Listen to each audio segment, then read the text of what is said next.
Apa yang kita dapatkan dari Al-Quran ketika Siti Maryam dalam satu keadaan hamil besar, kemudian dia mencari minuman, mencari buah-buahan, dengan sangat amat berat dia bersandar di bawah pohon kurma. Kemudian Allah Subhanahu wa taala mengatakan kepada Siti Maryam, wa huzzi ilaiki bijid'in nakhlah tusaqit alaiki rutaban janiyya. Wahai Maryam, gerakanlah dengan punggungmu untuk menggerak-gerakkan pohon kurma, niscaya akan berjatuhan pohon kurma itu, tusaqit alaiki rutaban janiyya, dan engkau akan mendapatkannya dengan buah kurma yang ranu. Coba dibayangkan di sini, bagaimana seorang yang sedang hamil 9 bulan, lagi lemes, lagi berat, itu bisa menggerakkan pohon kurma yang begitu besar, begitu kokoh. Jangankan wanita yang sedang hamil 9 bulan, kita aja pria yang gagah perkasa gitu, nggak bisa menggerakkan pohon kurma itu, nggak bakal bergerak. Pakai bulldozer baru bergerak. Tetapi Allah memerintahkan Siti Hajar, memerintahkan Maryam untuk menggerakkan dengan punggungnya. Artinya itu lebih dalam tanda petik kepada simbolis. Wahai Maryam, apapun yang terjadi gerakin aja. Gerakin aja punggung kamu. Yang akan menurunkan kurmanya itu aku. Jadi di sini kita itu wajibnya cuman melakukan ikhtiar. Soal dapat, soal enggak, rezeki yang kita kejar itu urusan kedua. Yang penting kita keluar rumah. Yang penting kita pergi ke kantor, yang penting kita pergi ke proyek, yang penting kita ikuti tender. Soal dapat atau tidak itu urusan kedua. Yang penting kita sudah memantaskan diri untuk mendapatkan rezeki dari Allah itu. Yang penting kita sudah memantaskan diri untuk dianggap layak oleh Allah dengan kesuksesan ini. Nah, jadi kisah Siti Maryam, kisah Siti Hajar dalam melakukan proses ini itu adalah satu simbol bahwa tawakal ini harus didahului dengan ikhtiar yang maksimum dan yang optimal. Tidak boleh kita mengatakan kumaha engke atau nanti gimana aja. Itu harus kita lakukan agar kita itu pantas adanya. Nah, bagian lain yang seringkali terjadi kesalahan adalah orang yang bersombong diri dengan ikhtiar. Saya adalah profesor, saya adalah engineer, saya sudah melakukan ini, maka pasti berhasil.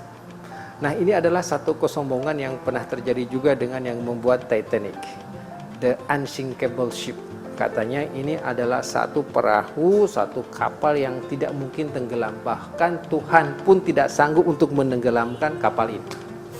Jadi ini adalah satu kesombongan yang pernah terjadi di balik cerita tenggelamnya kapal Titanic. Ada orang yang hanya melakukan proses bisnis, proses teknik, proses engineering, tetapi dia lupa bahwa di atas semua ini ada Allah Subhanahu wa taala. Ini juga ada tuh. Ngapain kamu doa-doa, yang penting kamu melakukan good governance, melakukan prosedur, melakukan kajian-kajian, ya sudah berjalan seperti biasa saja. Dia lupa untuk menyelipkan doa di akhir kepada Allah Subhanahu wa taala.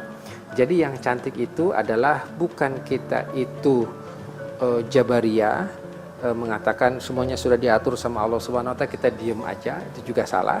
Kemudian kita ujug-ujug langsung berpasrah diri kepada Allah tanpa didahului dengan ikhtiar, juga salah. Kita hanya ikhtiar saja kemudian melupakan dimensi vertikal kepada Allah Subhanahu wa taala, juga salah. Yang benar adalah kita menggabungkan ketiganya secara baik dan secara harmonis. Kita yakin semuanya ini datang dari Allah Subhanahu wa taala, semuanya milik Allah dan semuanya hanya terjadi karena iradah Allah Subhanahu wa taala. Untuk itu kita memastikan ikhtiar, kita memastikan secara teknis, kemudian kita tidak boleh sombong dengan masalah teknis ini, karena kaki yang mungkin kokoh sekarang bisa rematik, bisa encok.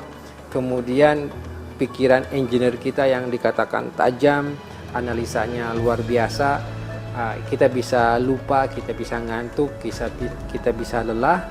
Kemudian pengawasan yang terjadi ini juga bisa ada yang ketelingsep. Nah, semua ini harus kita kembalikan kepada Allah, karena dialah yang mengatur segalanya. Kalau kita berikan dalam satu contoh pesawat, sebelum kita terbang, kita harus memberikan semua komponen pesawat.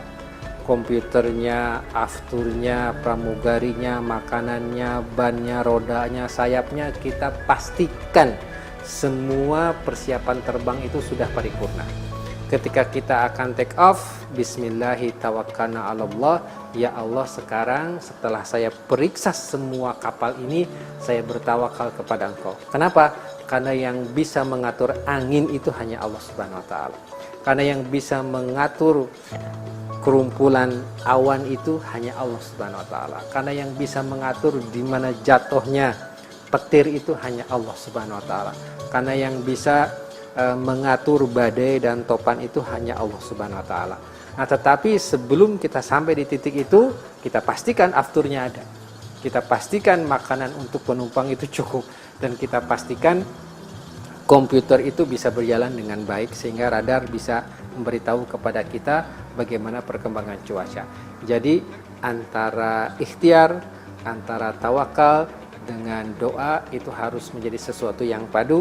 Intinya kullu syai' minallah, kullu syai' lillah, kullu syai' hasala biidnillahi subhanahu wa ta'ala, naf'al al-ikhtiyar summa danallaha linajah. Semua dari Allah, semua milik Allah, semua terjadi atas izin Allah. Kita lakukan ikhtiar maksimum, kita bertawakal kepada Allah Subhanahu wa taala, dan kita barengi dengan doa.